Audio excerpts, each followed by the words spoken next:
capítulo 3, verso de 1 a 18. Após a leitura, peço que os irmãos permaneçam com as suas Bíblias abertas, nós vamos acompanhando o texto. Segunda carta de Pedro, capítulo 3, verso de 1 a 18.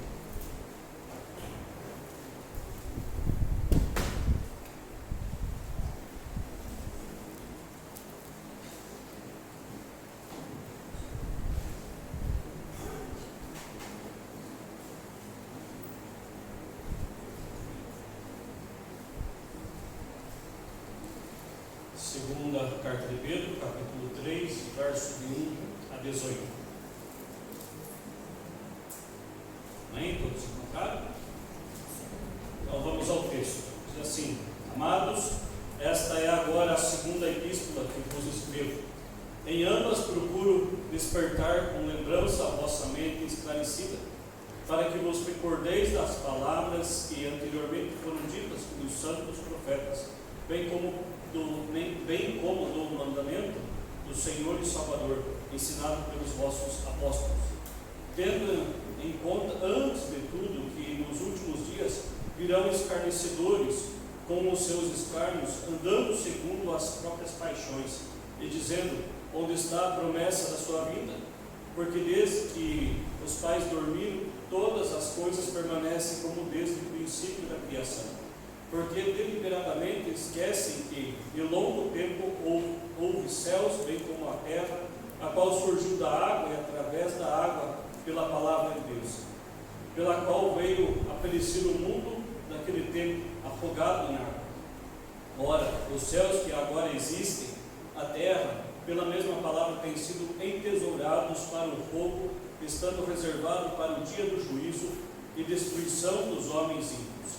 Há, todavia, uma coisa, amados, que não deveis esquecer, que para o Senhor um dia é como 1000 anos, e 1000 anos como um dia. Não retarda o Senhor a sua promessa, como alguns julgam demorado. Pelo contrário, ele é longânimo para convosco, não querendo que nenhum pereça, senão que todos cheguem ao arrependimento. Virá, entretanto, como ladrão o dia do Senhor, no qual os céus passarão como estrepitoso estrondo, e os elementos se desfarão abrasados. Também a terra e as obras que nela existem serão atingidas. Visto que todas essas coisas hão de ser assim desfeitas, deveis ser tais como os que vivem em santo procedimento e piedade, esperando e apressado a vinda do dia de Deus, por causa do qual os céus incendiados serão desfeitos e os elementos abrasados se derreterão. Nós, porém, segundo a sua promessa, esperamos novo céu e nova terra, nos quais habita a justiça. Por essa razão, pois, amados, esperando essas coisas, empenhai-vos por ser desachado por ele em paz, sem mácula e irrepreensíveis, e tendo por salvação a longanimidade do nosso Senhor, como igualmente o nosso amado irmão Paulo nos escreveu segundo a sabedoria que lhe foi dada, ao falar acerca destes assuntos, como de fato costuma fazer em todas as suas epístolas, nas quais há certas coisas difíceis de entender, que os ignorantes e instáveis deturpam, como também deturpam as demais escrituras, para a própria destruição deles. Vós, pois, amados, prevenidos como estáis de antemão, acautelai-vos, não suceda que, arrastados pelo erro desses insubordinados, descaias da vossa própria firmeza.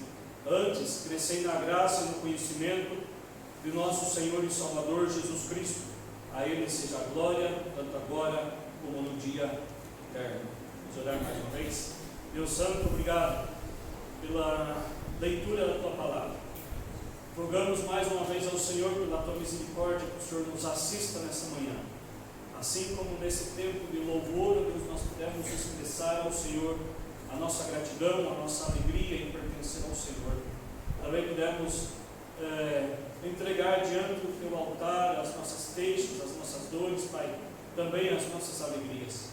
Assim rogamos ao Senhor agora que continue nos abençoando, continua falando ao nosso coração, Pai, que a Tua palavra continue a penetrar o mais profundo no nosso coração, Deus.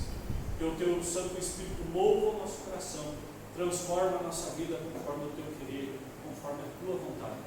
Assim oramos no nome de Jesus. Amém.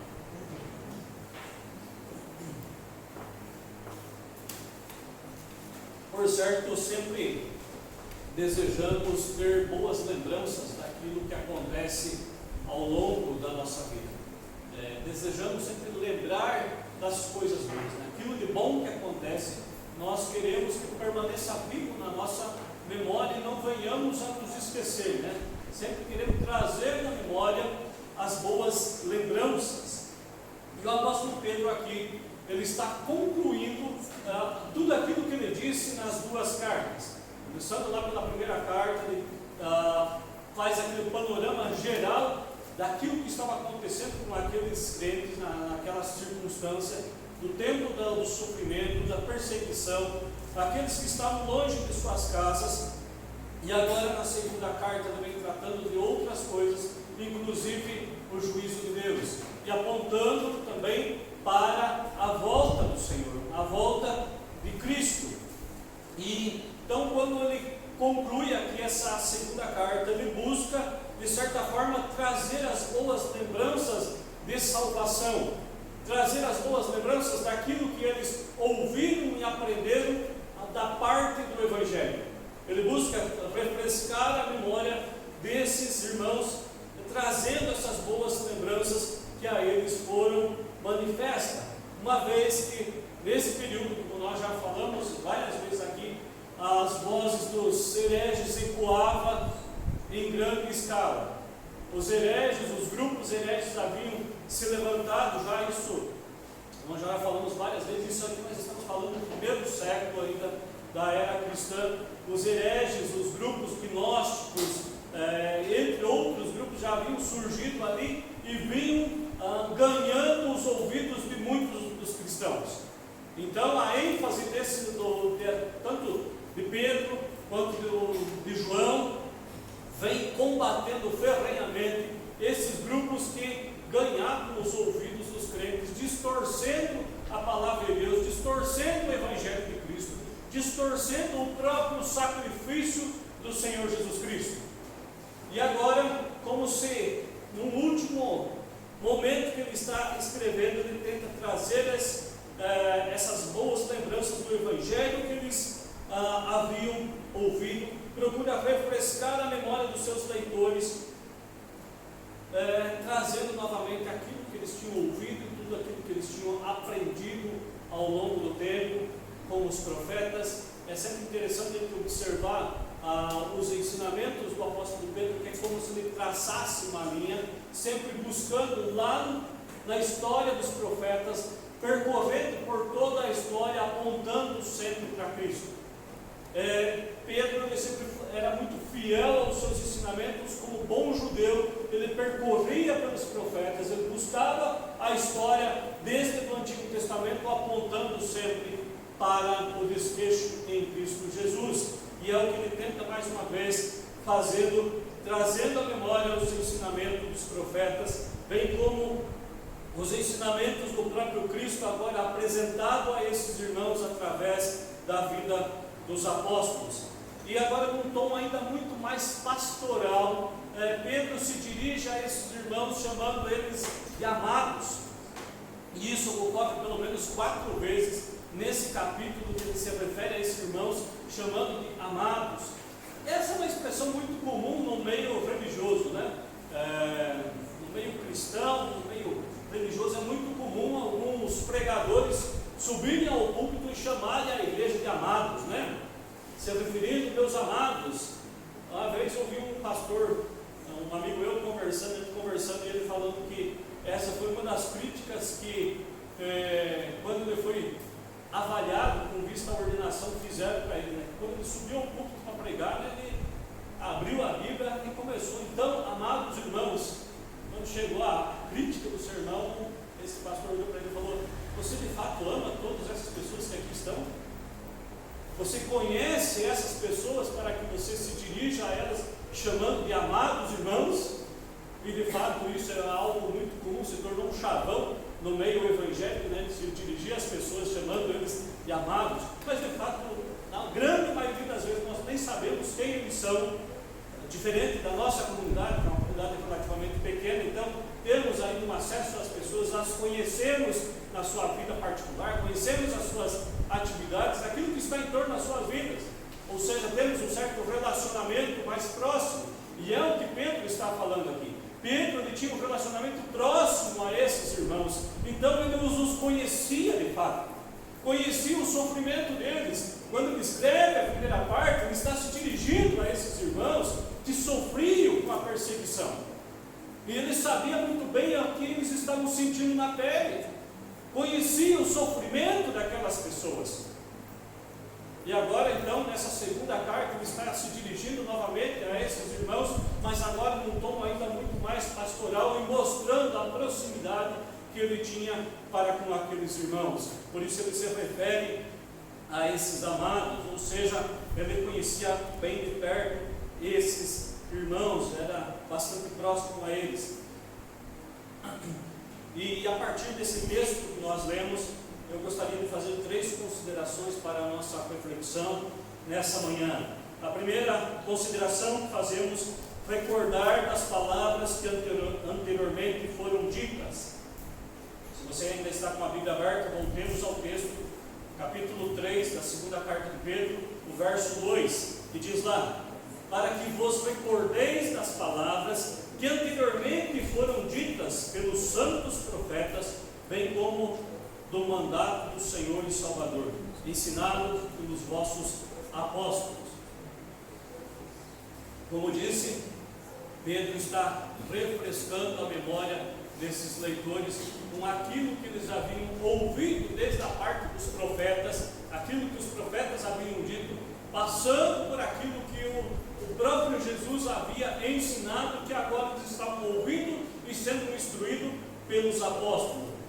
Russell Shedd, ele diz o seguinte: a maioria dos homens carece mais de ser lembrado do que informado. A maioria dos homens carece mais de ser lembrados do que informado.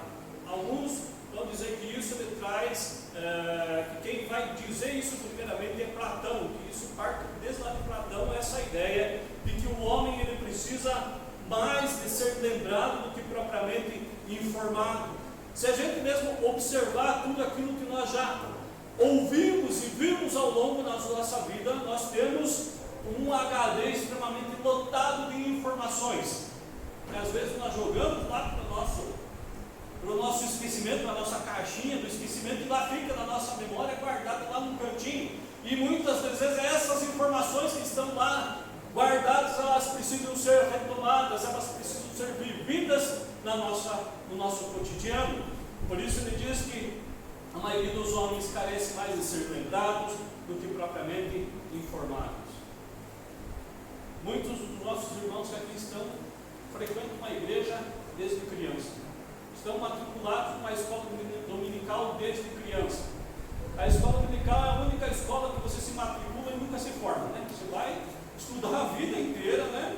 Vai passar lá desde o berçário, né? Com as crianças que chegaram na infância, lá no berçário, passaram pelo berçário, foram para os juniores para o maiorzinho, para os adolescentes, chegaram à classe dos jovens foram para os adultos. Na classe dos adultos eles provam até o final da vida, porque nunca mais saem da classe dos adultos, né? Até o final das suas vidas. É a escola que você se inscreve e não se forma. Mas ao longo de toda a nossa vida nós vamos adquirindo conhecimento da palavra de Deus. E por que há necessidade então de tanto nós voltarmos, ruminarmos aquilo que nós já vimos e ouvimos? Talvez pelo nosso cotidiano, pela nossa vida agitada, muitas das coisas que nós vamos aprendendo ao longo dos dias, nós vamos jogando lá no esquecimento. Vamos dando valor para outras coisas que estão em torno da nossa vida e vamos nos esquecendo de tudo aquilo que nós já ouvimos e aprendemos da parte de Deus. E é o que o apóstolo Pedro quer trazer à memória dos seus leitores.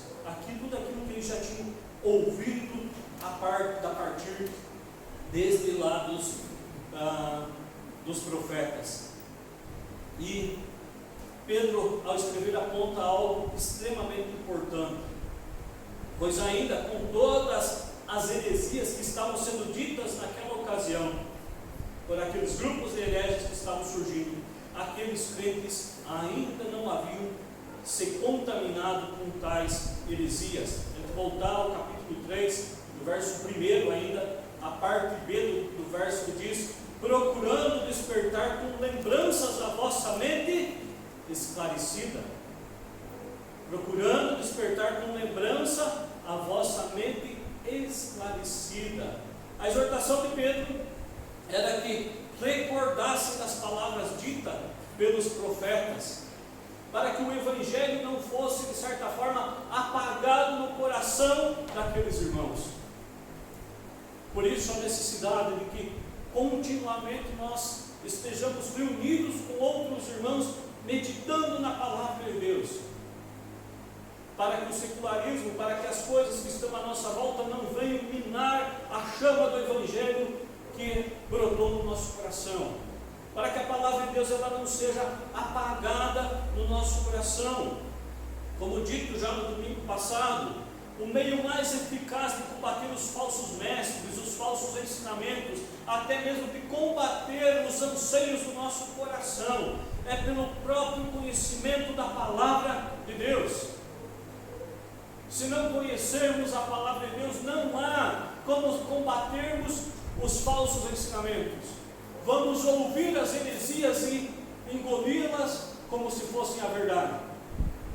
Vamos ouvir muitas coisas sendo ditas em nome de Deus, que nada tem a ver com Deus, e vamos absorver essas coisas como sendo verdade.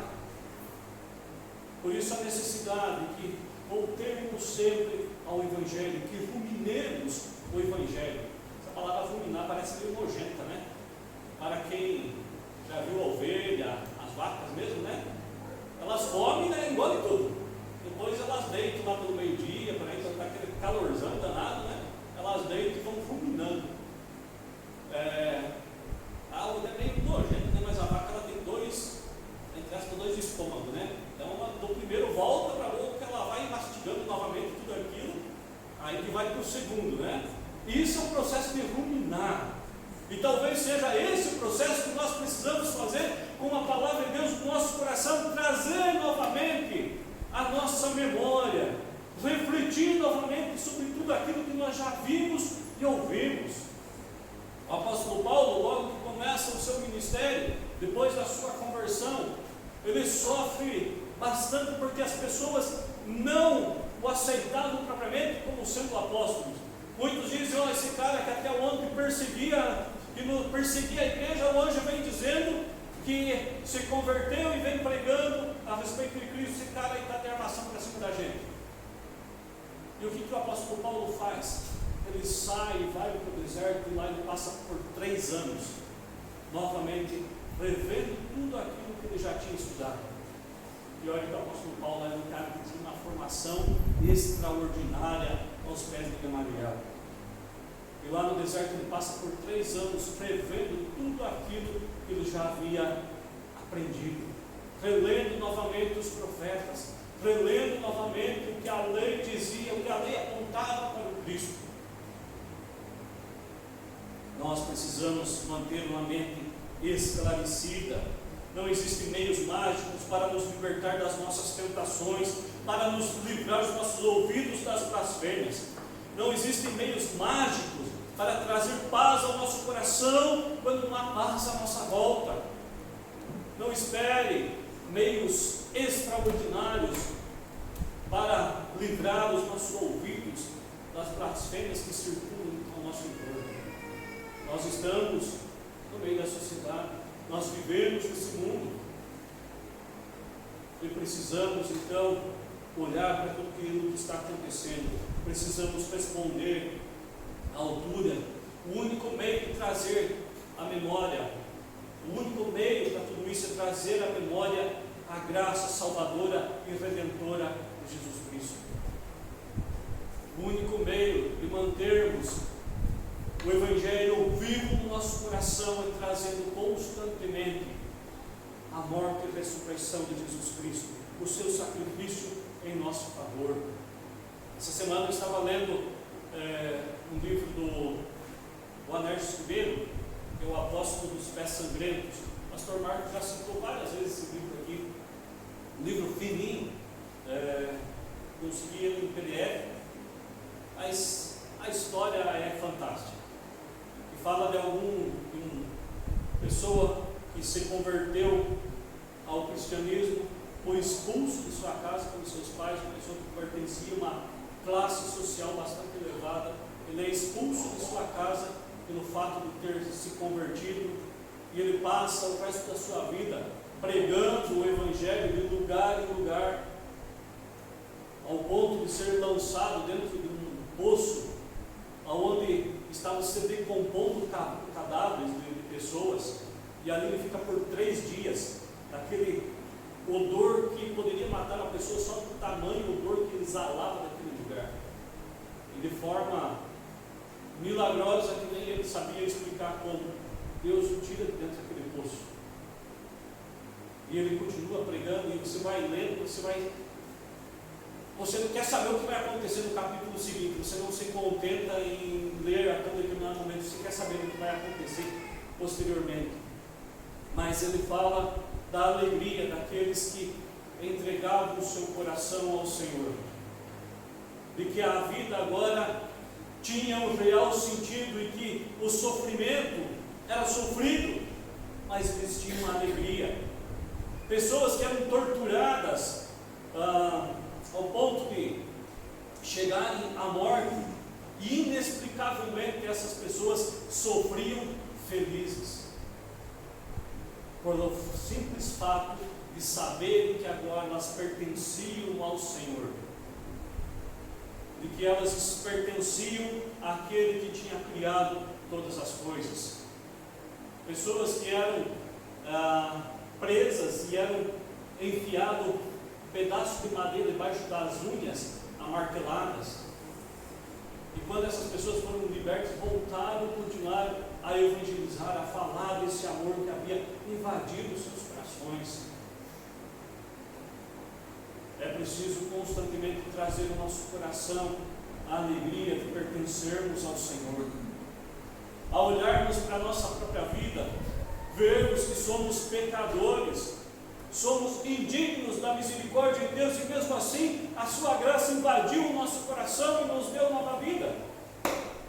Isso deve latejar o nosso coração todos os dias, porque certamente isso trará alegria ao nosso coração, mesmo quando há momentos de turbulência, momentos de dificuldade na nossa vida, porque a alegria, ela pertence ao Senhor, ela é produzida pelo Senhor. O profeta Jeremias, quando conclama o povo a respeito do pecado do povo, aí ele vai continuar, e lá no capítulo 3, verso 19, de Lamentações, ele vai dizer: lembra-te da minha aflição e do meu pranto, do absinto e do veneno. Minha alma continuamente as recorda e se debate dentro de mim. Quero trazer à memória o que me pode dar esperança. O profeta Jeremias lamenta tudo aquilo que estava acontecendo. Ele fala do anseio da sua alma que se debate dentro dele ao recordar todo o pecado do povo, a situação caótica que o povo vivia. Mas ele continua dizendo: eu quero trazer à memória o que me pode dar esperança. O que pode trazer esperança para a nossa alma hoje, a não ser o Senhor e Salvador Jesus Cristo. Você pode buscar esperança em toda e qualquer coisa, certamente você não encontrará. Só o Senhor é capaz de confortar o nosso coração, só Ele é capaz de encher o nosso coração. Isso não significa que não vamos passar mais por provações, por dificuldade. Isso não significa que não vamos chorar a perda de pessoas amadas, mas certamente o Senhor suprirá o nosso coração. O Senhor fortalecerá o nosso coração. Essa ideia de trazer à memória, literalmente fará voltar ao coração. Literalmente fazer voltar ao coração. Então, possamos fazer voltar ao nosso coração tudo aquilo que provém do Senhor, tudo aquilo que nos traz esperança, tudo aquilo que nos traz alegria.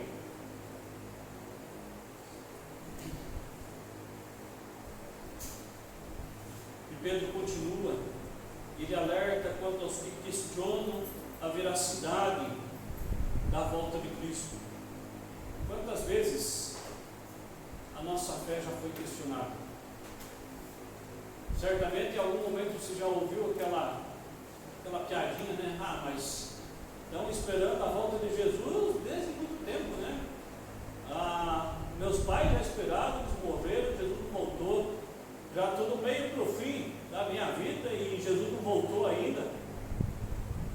Certamente em alguns momentos você já foi questionado sobre isso, questionado a respeito da sua fé. E o apóstolo Pedro aqui traz algo interessante. Ele fala que essas pessoas deliberadamente esqueceram de tudo aquilo que Deus já realizou ao longo da história.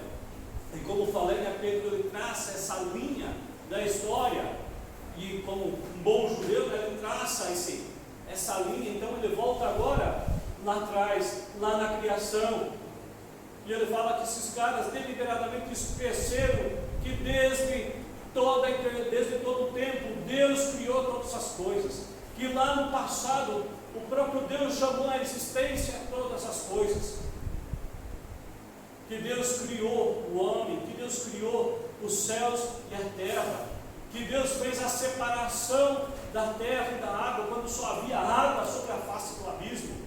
Basta a gente ler Gênesis que a gente vai entender o que Pedro está dizendo aqui. Deus faz essa separação, e ele fala, esses caras então esqueceram das promessas de Deus, esqueceram da fidelidade de Deus, esqueceram de quem eles estão se referindo, porque a quem estão se referindo é aquele que criou todas as coisas, que sustenta todas as coisas, e tudo aquilo que ele prometeu ao longo da história, as coisas se cumpriram, a sua palavra sempre se cumpriu.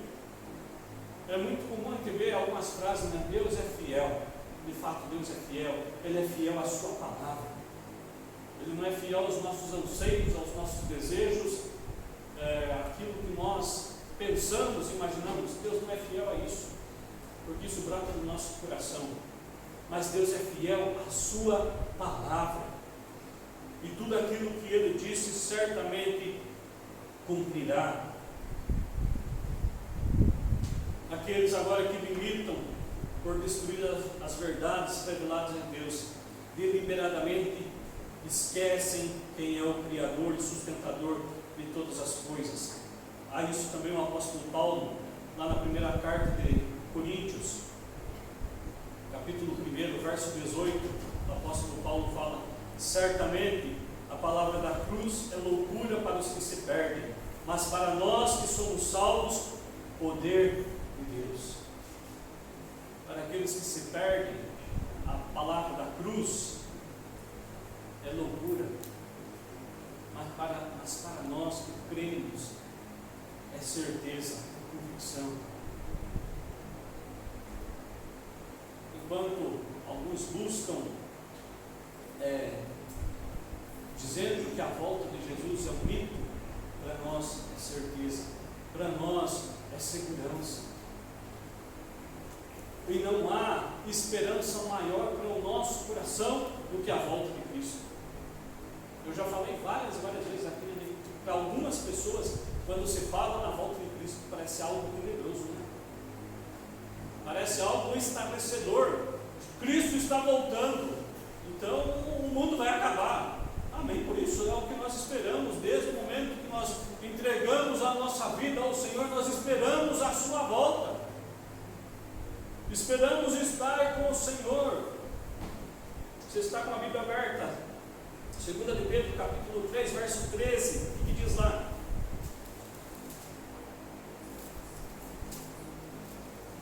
Segunda de Pedro, capítulo 3, verso 13. Algum irmão dele, por gentileza. Nós, porém,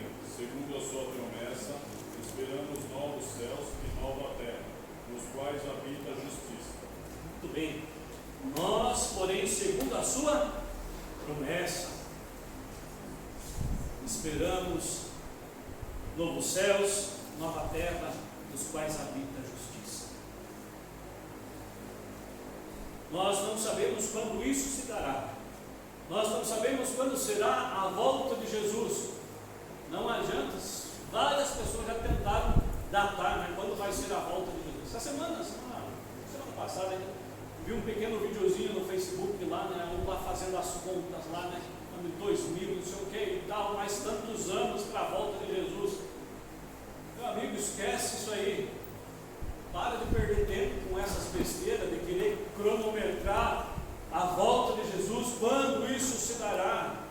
Isso não nos pertence, não pertence unicamente a Deus Pai, Criador de todas as coisas.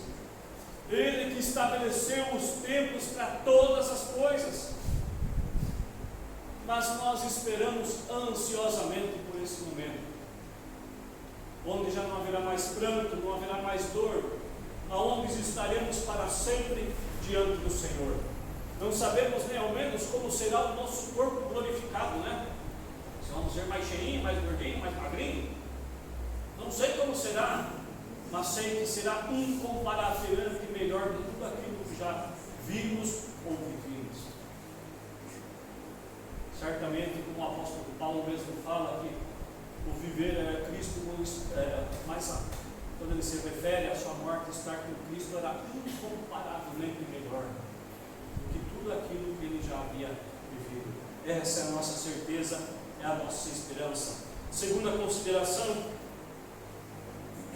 vivei dignamente a graça de Deus.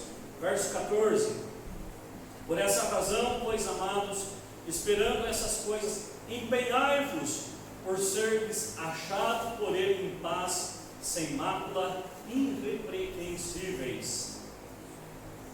Esperando essas coisas, empenhai-vos por seres achados por Ele em paz, sem mácula. Para o apóstolo Pedro, era muito importante que a esperança dos cristãos não ficasse apenas no mero saber, ou que até mesmo se ao longo do tempo isso se deturpasse. E isso é um alerta para nós também. Como disse, né? Certamente em algum momento você já foi questionado a respeito da sua fé, a respeito da volta de Jesus, entre outras coisas. Mas para Pedro, o desejo dele era que essa esperança ela também não fosse apenas um conhecimento intelectual, que facilmente nós encostamos em algum canto da nossa memória, mas que fosse algo produtivo no reino de Deus, que fosse operoso no reino de Deus, que determinasse a vida real de forma plena e cabal daqueles crentes. Essa deve ser também a nossa maneira de viver. No início do capítulo, ele deseja que os crentes recordassem de todos os ensinamentos que receberam, mas também que esses ensinamentos não se tornassem apenas informações sem utilidade, mas que os crentes fossem atuantes no reino de Deus, vivendo de modo irrepreensível em todas as suas atitudes. Lembra quando nós estudamos a primeira carta? Quando Paulo frisa muito essa ideia de que deveriam viver de maneira digna diante de todas as autoridades, agindo com responsabilidade. Essa é a maneira que nós, como cristãos, devemos viver, mesmo diante do mundo caído, mesmo diante do mundo perverso. Nós devemos viver com responsabilidade a graça de Deus, sendo produtivos no reino de Deus, vivendo de maneira digna. Assim como Tiago, Pedro também não esperava uma fé inoperante dos crentes, mas sim uma fé ativa e produtiva. Que a nossa fé não seja inoperante, mas ela seja ativa e produtiva, que ela nos motive cada vez mais vivermos em função do reino de Deus, glorificando o nome de Deus. Pedro sabia que nenhum crente estava totalmente pronto a partir da sua conversão. Todos nós, a partir do nosso momento de conversão, nós precisamos ser lapidados, precisamos rever os nossos conceitos, os nossos valores, rever tudo aquilo que já aprendemos, e se tudo aquilo que nós aprendemos condizem com a palavra de Deus. E é fato que isso não vai acontecer da noite para o dia, mas isso é gradativamente, vai acontecer no nosso coração. Pedro tinha essa consciência, mas no verso 18, capítulo 3, verso 18, ele diz: antes crescei na graça e no conhecimento do nosso Senhor e Salvador Jesus Cristo. Antes crescei na graça e no conhecimento do nosso Senhor e Salvador Jesus Cristo. Que possamos assim então crescer cada vez mais no conhecimento do Senhor. E não apenas um conhecimento intelectual. Tem pessoas que têm um conhecimento fantástico, que você fica até envergonhado de conversar com algumas pessoas. Você vai falar de um assunto, o cara domina. Você entra em outro assunto, o cara também te dá uma aula. Então você começa a ficar meio acanhado, fala, caramba, mas não tem nada que eu consiga dialogar com ele aqui no mesmo pé de igualdade. Mas aquilo, ainda que seja pouco, que nós conhecemos ainda, que seja vivo no nosso coração, que seja real no nosso coração, que não seja apenas um acúmulo de informação sem utilidade. Que o pouco que ainda eu conheça da palavra de Deus seja verdade na minha vida. Constantemente nós falamos e oramos que o nosso desejo é nos parecermos mais com Cristo. Mas até onde eu já me pareço? Então, que seja algo então sempre crescente no nosso coração, moldando tudo aquilo que precisa ser moldado, transformando aquilo que precisa ser transformado, deixando as velhas coisas para trás, vivendo em novidade de vida. Pedro nos desafia a vivermos o processo de santificação diariamente. Somos desafiados pela palavra de Deus a nos espelharmos em Cristo Jesus. Quais coisas ameaçam macular a nossa trajetória na fé? Quais as ameaças que a nossa fé ainda enfrenta?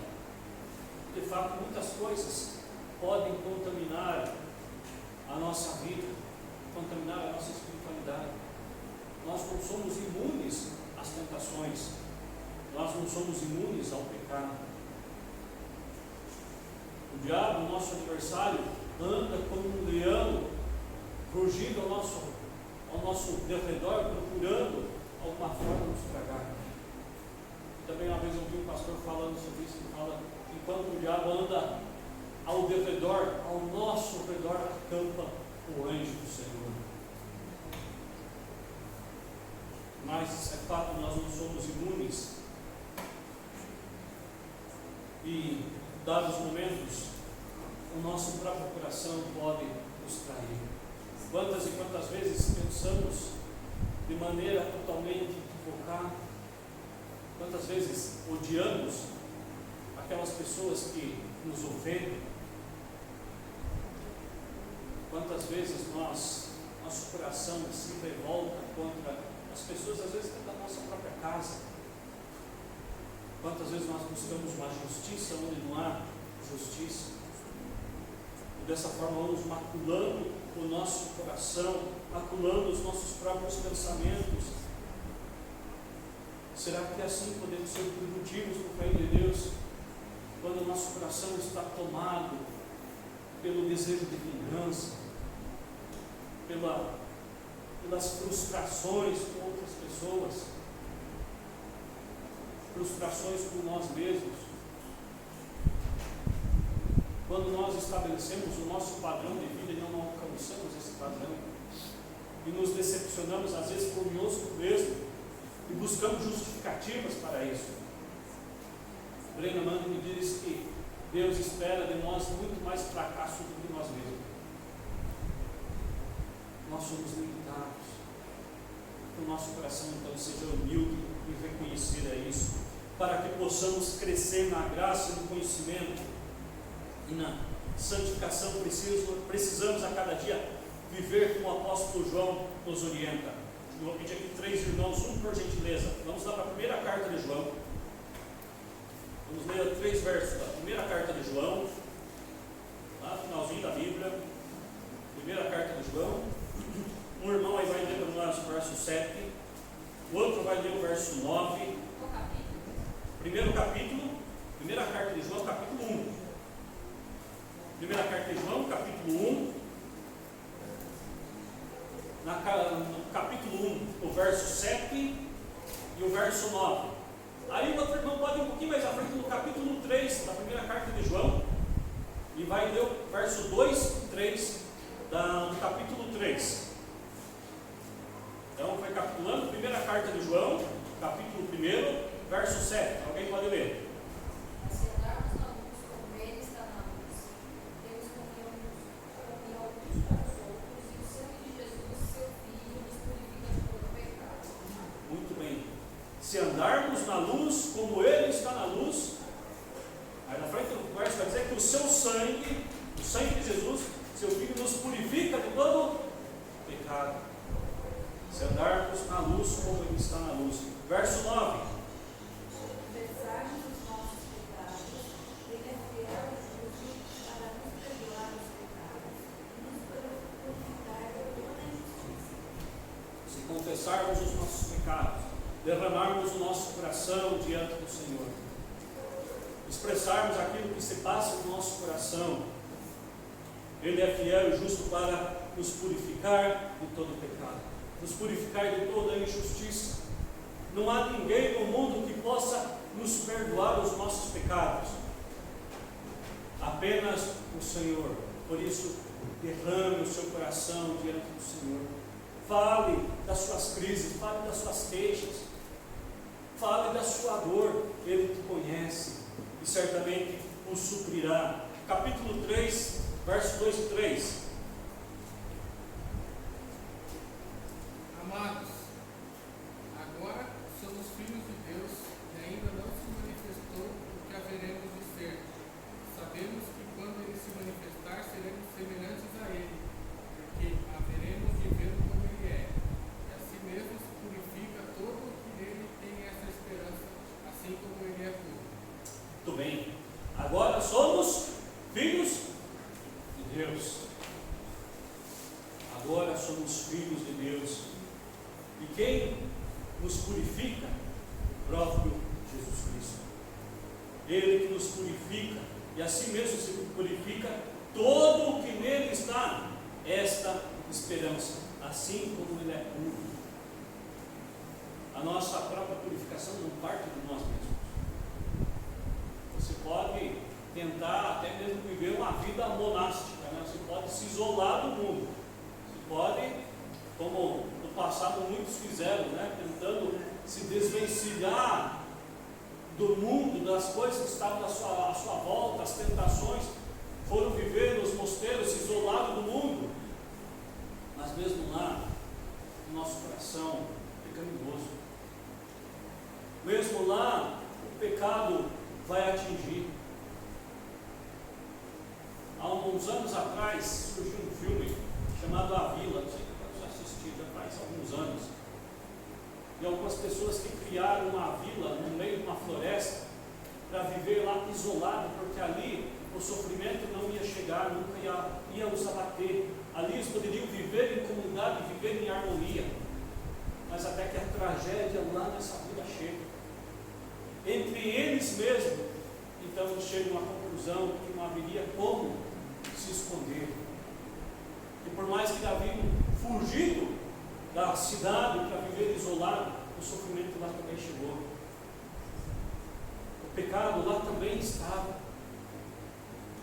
Então não adianta querermos inventar moda, inventar coisas para purificar a nossa vida, porque só o Senhor é capaz de nos purificar de todo o pecado. Para isso devemos andar na luz, assim como Ele está na luz.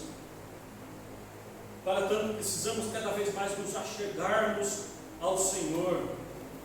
O mundo como um todo exala o odor do pecado. E não adianta ficarmos perplexos com o mundo. O mundo jaz no maligno. Como já falamos aqui, quando a ideia de jaz é que ele descansa passivamente no maligno. Está adormecendo, descansando passivamente no maligno. Então não adianta ficarmos perplexos com a perversidade do mundo. Nós somos filhos de Deus, pertencemos ao Senhor. Lá na segunda carta de Paulo aos Coríntios, no capítulo 2, verso 14 e 15, Paulo diz: graças, pois, porém, a Deus, que em Cristo sempre nos conduz em triunfo, e por meio de nós manifesta em todo lugar a fragrância do seu conhecimento, porque nós somos para com Deus o bom perfume de Cristo, tanto nós que são salvos, como nos que se perdem. Nós somos o bom perfume de Cristo diante desse mundo que exala o odor do pecado. Por isso, vivamos na luz. Empenhe-se cada vez mais em andar na luz que brilha nas trevas. Empenhe-se cada vez mais em viver a misericórdia de Deus, a desfrutar da sua misericórdia, a não viver com um fardo nos seus ombros daquilo que está acontecendo no mundo, mas desfrute da graça de Deus.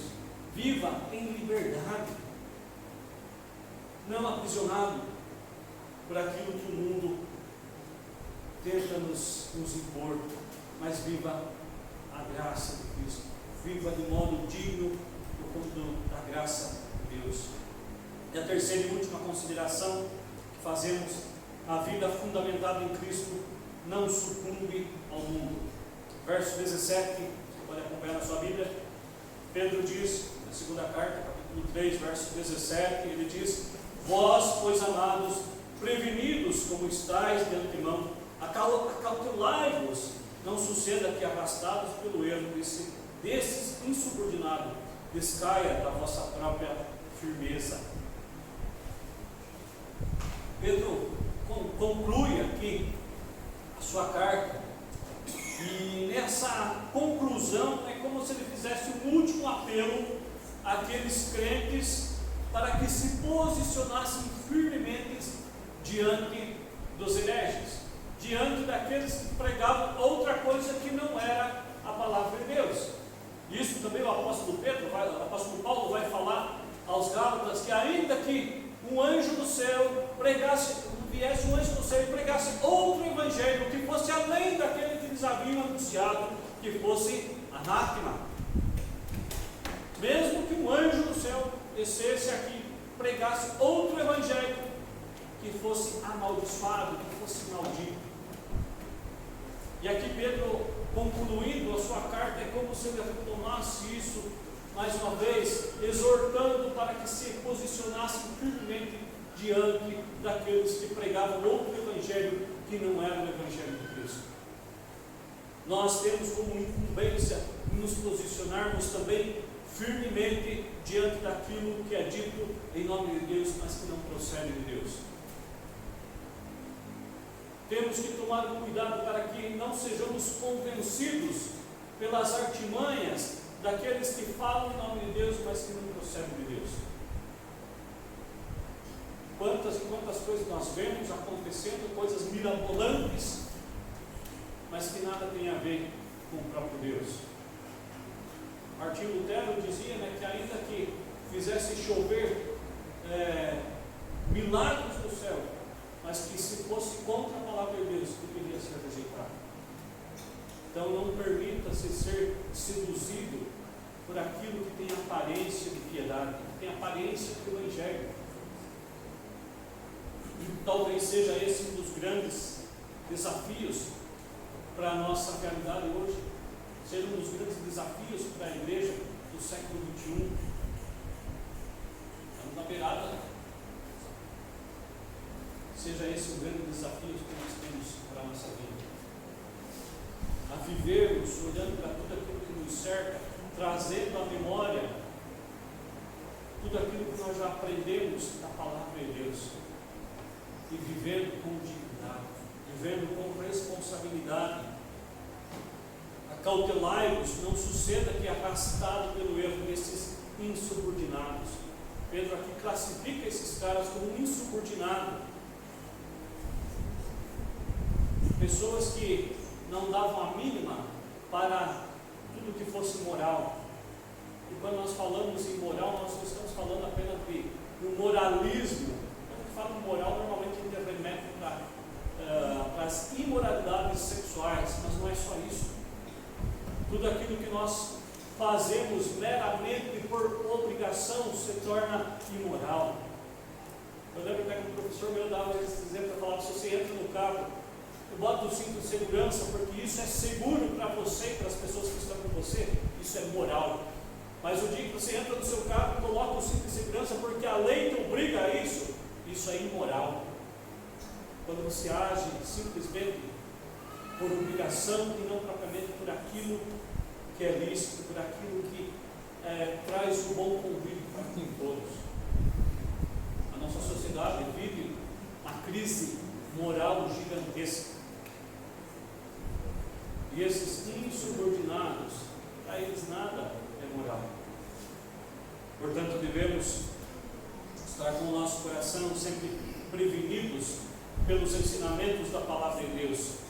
Vivermos com cautela, olhando para tudo aquilo que está acontecendo à nossa volta. Assim, certamente, seremos produtivos para o reino de Deus. O apóstolo Pedro não estava sozinho nessa exortação. No entanto, ele vai citar o apóstolo Paulo no meio da sua carta, porque Pedro conhecia muito bem também os escritos de Paulo, e quando ele cita Paulo, ele está colocando os escritos de Paulo no mesmo pé das Escrituras. E quando ele diz que os ignorantes deturpavam as demais Escrituras, ele está dizendo: o que Paulo tem dito, as coisas que Paulo tem escrito, tem o mesmo valor de toda a Escritura. E quando ele aponta a Escritura, ele está apontando para o Antigo Testamento. Ou seja, ele está dizendo: o que Paulo está dizendo procede de Deus. E Paulo defendia o Evangelho da graça com todas as suas forças. É dessa maneira que nós também devemos viver, olhando para a cruz de Cristo, vivendo o Evangelho, trazendo ao nossa memória tudo aquilo que procede de Deus. Antes, crescei na graça e no conhecimento do nosso Senhor e Salvador Jesus Cristo, para que possamos assim evitar as artimanhas de Satanás, para que possamos viver de modo digno do Evangelho, digno da graça de Deus. E eu concluo dizendo que devemos recordar a cada dia o sacrifício de Cristo, a sua morte, a sua ressurreição. Devemos recordar que Cristo fez isso para pagar os nossos pecados, para nos dar salvação, para nos dar remissão. Isso deve sempre latejar o nosso coração, que os nossos pecados, os meus pecados, levaram Cristo para aquela cruz. Mas Deus, o Pai, o ressuscitou dentre os mortos. Deus o ressuscitou, assim garantindo também a nossa ressurreição. Por isso, podemos viver tranquilamente, ainda que as adversidades se amontoem, ainda que os problemas venham nos abater, ainda que a morte venha nos alcançar, estaremos com o Senhor, porque a sua palavra nos garante isso, porque a ressurreição de Jesus Cristo nos garante isso, pela certeza que brota no nosso coração. Que assim vivamos a cada dia, olhando sempre para a cruz de Cristo, possamos viver de maneira digna da palavra de Deus, sempre alicerçados em tudo, alicerçados sempre em Cristo Jesus. Baixe a cabeça, vamos orar. Pai, nós te agradecemos porque o Senhor tem moldado o nosso coração. O Senhor tem trazido à nossa memória a Tua palavra, Deus, e nós clamamos ao Senhor pela Tua misericórdia, que não nos permita sermos seduzidos, ó Deus, por aquilo que o mundo tem apresentado, Deus. Por mais perverso que seja, por mais atraente talvez que seja, Pai, que o nosso coração não seja atraído para nenhuma dessas coisas, mas que pelo contrário estejamos cada vez mais alicerçados no Senhor, que a nossa vida esteja cada vez mais alicerçadas no Senhor, que sejamos de fato produtivos no Teu reino, que a nossa fé seja operosa, que a nossa fé produza bons frutos, Pai, daqueles que o Senhor já preparou para que andemos nele. Que a nossa vida, se de fato, Deus, seja transformada dia após dia. Que possamos, ó Deus, a cada dia nos parecermos mais com Cristo. Que a cada dia, ó Deus, possamos vasculhar o nosso coração, trazer à memória tudo aquilo que nos dá esperança. Que a cada dia, ó Deus, possamos trazer ao nosso coração a morte e a ressurreição de Jesus Cristo, da salvação que o Senhor nos proporcionou por meio de Jesus Cristo, do privilégio de sermos agora achados no Senhor, de sermos reconhecidos como os filhos do Senhor por meio de Jesus Cristo. Que possamos recordar a cada dia isso, e isso possa encher o nosso coração de alegria, de prazer em pertencer ao Senhor. Que as Tuas misericórdias, Deus, se renovem sobre a nossa vida a cada dia, Deus. Assim oramos, em nome de Jesus. Amém. Que Deus assim continue nos abençoando.